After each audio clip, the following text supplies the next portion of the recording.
We all love a good ghost video, and since October is fast approaching, we thought we would make a video compiling some of the scariest pieces of paranormal footage we could find. So from a scary possession caught on camera, to a disturbing photograph taken in the woods, here are 5 seriously scary ghosts and demons caught on camera. Now before we begin, we are talking about demonic possessions here, and we would like you all to say that you claim no bad energy by watching this video. Once you've done that, hit those lights, sit back, and enjoy.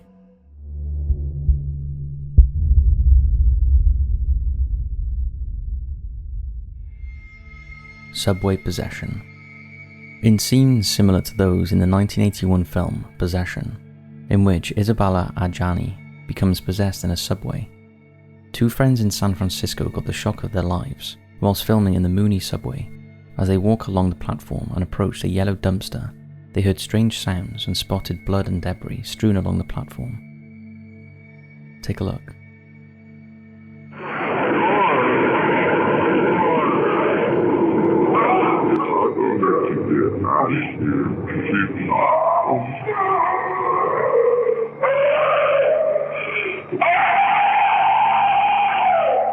It's believed the footage was taken in June 2011. The possessed woman had allegedly just split up with her boyfriend, and he had assaulted her in the subway after chasing her down there. He then hit her in the neck with a glass bottle and used the broken glass to cut at her body before pushing her behind the dumpster. The possession supposedly happened after the guy had fled the scene and the 2 friends turned up with their camera. After the filming stopped, the woman ran away, hit her head on the wall of the elevator and passed out. The boys then called an ambulance. People are putting this down to a demonic possession or a case of mental illness. Either way, it's very sad. We're not sure what it is about subways, but a similar thing happened in 2014 when a video emerged from Canada that appeared to show a woman becoming possessed and launching a crazed attack on a fellow passenger. Take a look.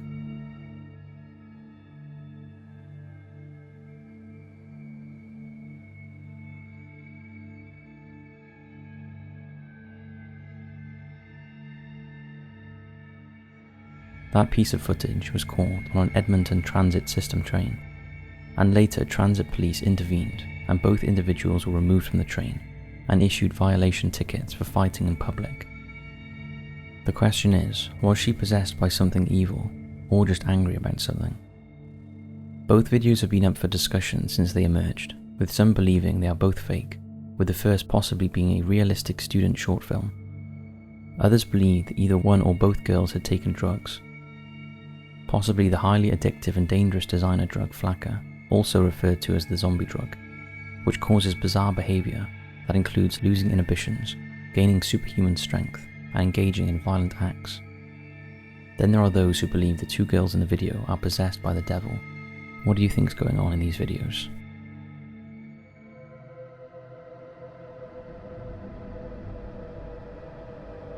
The Scottish Ghost Fairy.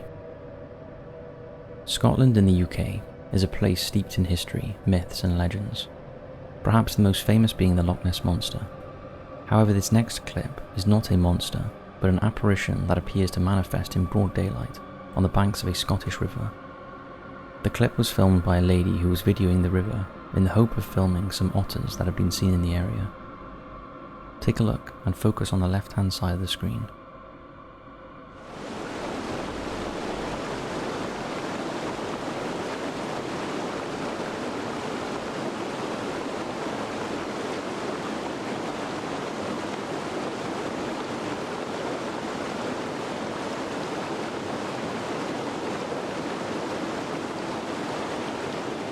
The woman didn't notice the anomaly at the time. It was only when she played back the footage. It's worth pointing out that the apparition could be an elusive Scottish fairy, as for many years Scotland has believed in fairies, originally thought to be evil. Fairies have been part of Scottish folklore for centuries. It is said that if you fall asleep in a fairy circle, especially after sunset, you won't live to tell the tale. Fairies are also thought to be responsible for stealing away babies and leaving a changeling in its place. The most vicious of the fairies are Baoban Sith or vampire fairies, who devour their male victims and rip out their hearts. So was this mysterious figure something supernatural, or just an optical illusion? Whilst we're talking about Scotland, we thought we'd update you with the latest photographic evidence of the Loch Ness Monster. On the weekend of the 26th of August 2023, the biggest search for Nessie in over 50 years took place, in which hundreds of volunteers took part. The event was well publicised in the UK and inspired Chaya Kelly to go along, with a photograph she took on August 13th, 2018, of an unidentified large eel-like creature spinning on the surface of the legendary loch. Chia managed to capture the image before the creature disappeared and never resurfaced. At the time, she did not want to face public ridicule by making the photograph public, but after showing the image to full-time Nessie hunter Steve Feltham at the event, he was astonished and she decided to share it. Take a look. The beauty of these latest photographs that Chi Kelly has taken is that they're here in the bay. There's 15 photographs.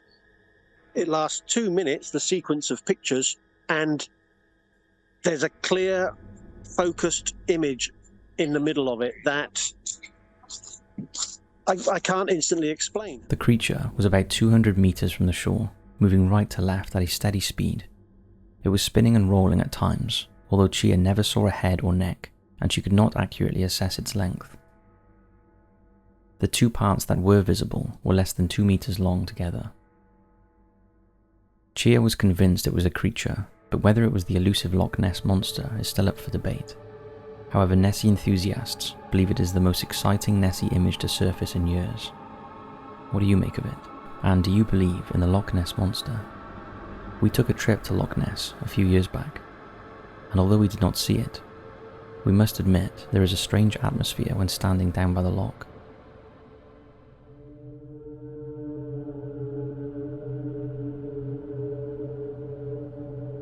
The possession of Maurice Theo. Maurice Theo was the eldest of 15 children in a French-Canadian family. He had a tough life growing up in rural Maine, where he was abused by his father and taken out of school at an early age to work long hours on the family farm. As an adult, Maurice moved to Warren, where he farmed vegetables that he sold from a stand. He was known locally as Frenchie, but he was a troubled soul. Events from his childhood had severely affected him. He also realized he had superhuman strength and knowledge of things that he had never been taught. Maurice, who was a devout Roman Catholic, started to believe he had been possessed by the devil. By 1982, his symptoms were amplified when his father murdered his mother and then killed himself, and the church believed that the devil had taken over him. On 2 occasions, exorcisms were performed on Maurice, and he also called upon the world's most famous demonologists, Ed and Lorraine Warren, which resulted in them calling in Worcester Bishop Timothy J. Harrington in 1985 to perform another exorcism. Despite the skeptics, the Warrens always maintained that the possession of Maurice was frighteningly real, describing how Maurice would bleed from his eyes. Here is a terrifying clip from one of his exorcisms. Be warned, this is scary.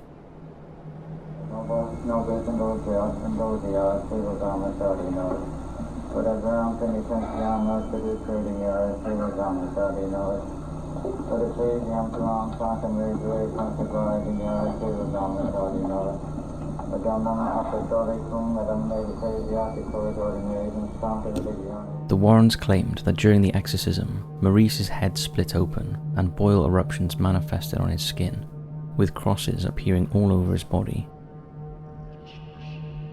That same year, Maurice was charged with rape for a second time, but the charge was dropped when he confessed and blamed his demons.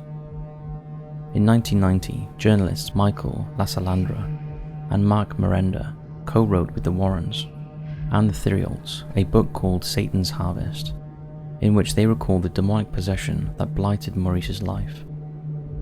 It's a very creepy book and will be perfect for the spooky season, so I'll include a link to it in the description below.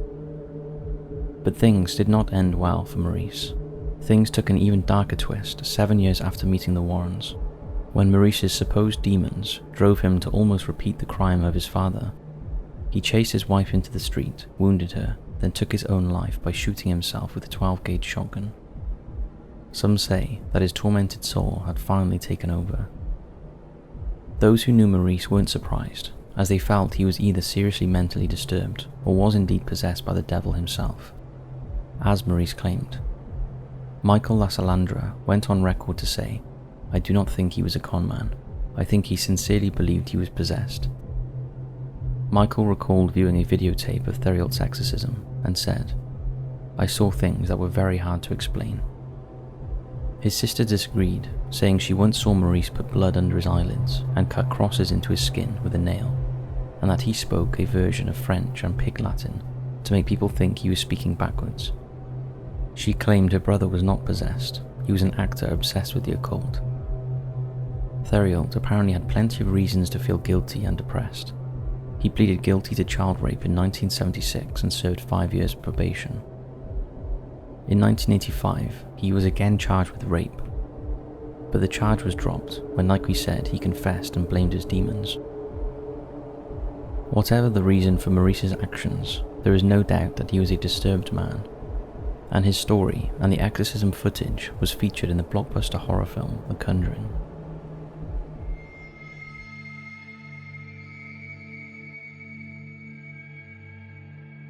Next up, we have Ghost Girl from the Past.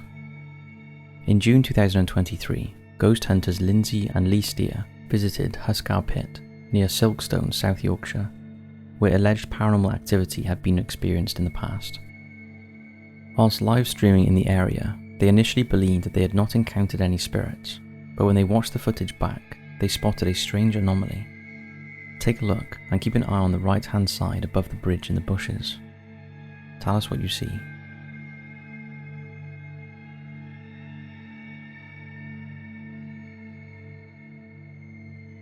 They were also sent creepy screenshots from viewers who had spotted what looks like a white floating apparition in front of a tree trunk. It appears to be a young girl. The site they were on has a tragic past, and the bricks you can see are an old day-hole shaft that is now a memorial to a tragedy that happened nearly 200 years ago. It all began on the 4th of July 1838, days after Queen Victoria's coronation. 300 foot below ground in a coal pit were around 50 children and 33 coal getters, frantically cutting and moving coal, trying to make up time that they had off for the celebrations. The weather that day was calm and gloriously sunny, but as the day went on, it quickly deteriorated and a vicious thunderstorm set in. As the miners worked away down the pit, the water began to build up above to dangerous levels, and because of the flooding, the miners were instructed to stay together at the bottom of the pit and wait to be rescued. However, some of the children ignored the instruction, and desperate to save themselves, 40 of them started making their way to Huscar Drift to try and reach the day-hole opening that you can see in the photo. But as they climbed out, water burst through, trapping and drowning 26 of them. The children who died were aged between 7 and 17. After their bodies were recovered, they were laid to rest in 7 graves. 11 girls were buried together in 3, and 15 boys in the other 4 graves. Could it be that the apparition in the video is the ghost of one of those children who died under tragic circumstances? What do you think?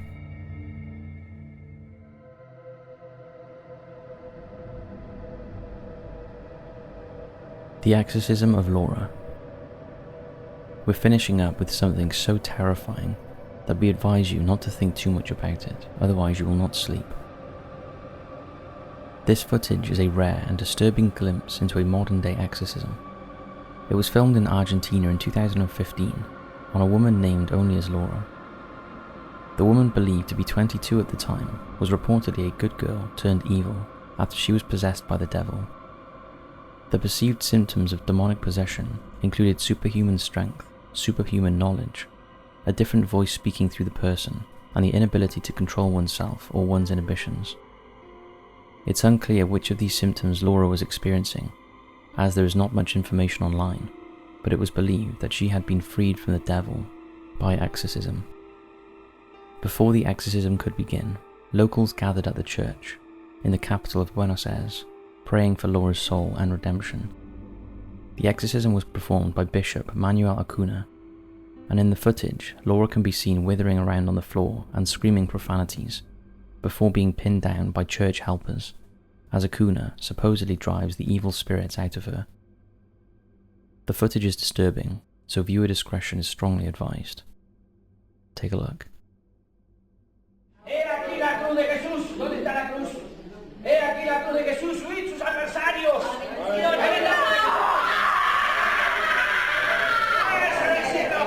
Here is a translation of what the bishop is saying during the process. The demon exists. He's not an idea. He's not a theory. He's not something abstract. The devil is a personality and therefore has a strategy.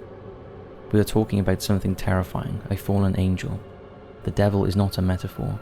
The devil is something real that Jesus Christ faced. The devil looks for the perdition of the human being, and for this he will use any possible evil instrument. When the exorcism comes to an end, Laura gives a strangled cry, and then suddenly closes her eyes and falls backwards exhausted, wiping away tears as the priest once again makes the sign of the cross over her body. Bishop Acuna can be heard saying, "Thank God we've recovered a daughter of God."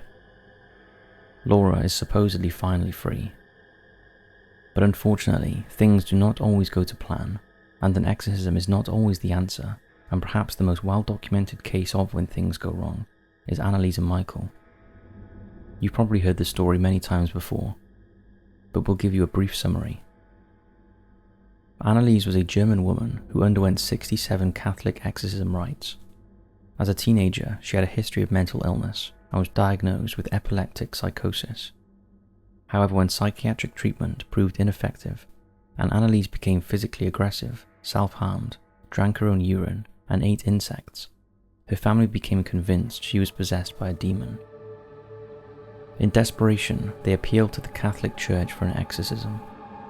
At first the request was denied, but eventually in 1975, Bishop Joseph Strangle granted permission for Father Arnold Renz to perform an exorcism according to the ritual Romanium. However, total secrecy was ordered. Renz performed the first session on the 24th of September 1975, and at her request, Annalise's parents stopped consulting doctors and relied solely on the exorcism rites. A total of 67 sessions took place over a period of 10 months, each lasting up to 4 hours. Here's some audio clips of some of the exorcisms carried out on Annalise. Despite the German dialogue, the guttural, demonic voice is disturbing, so listen with caution. Der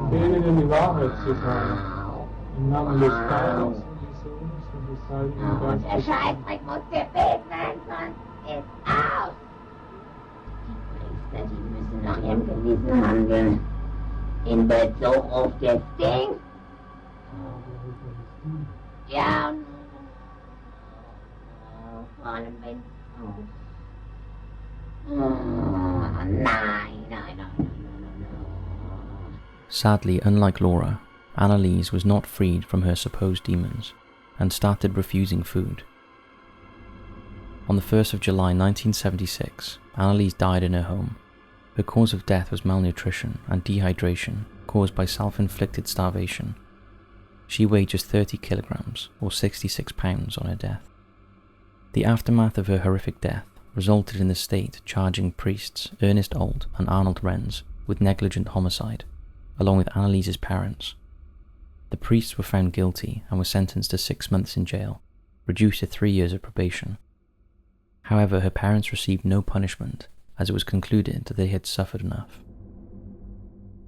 Several films are based on Annalise's tragic story, including the 2005 film The Exorcism of Emily Rose, the award-winning 2006 film Requiem, and the 2011 film Annalise, The Exorcist Tapes.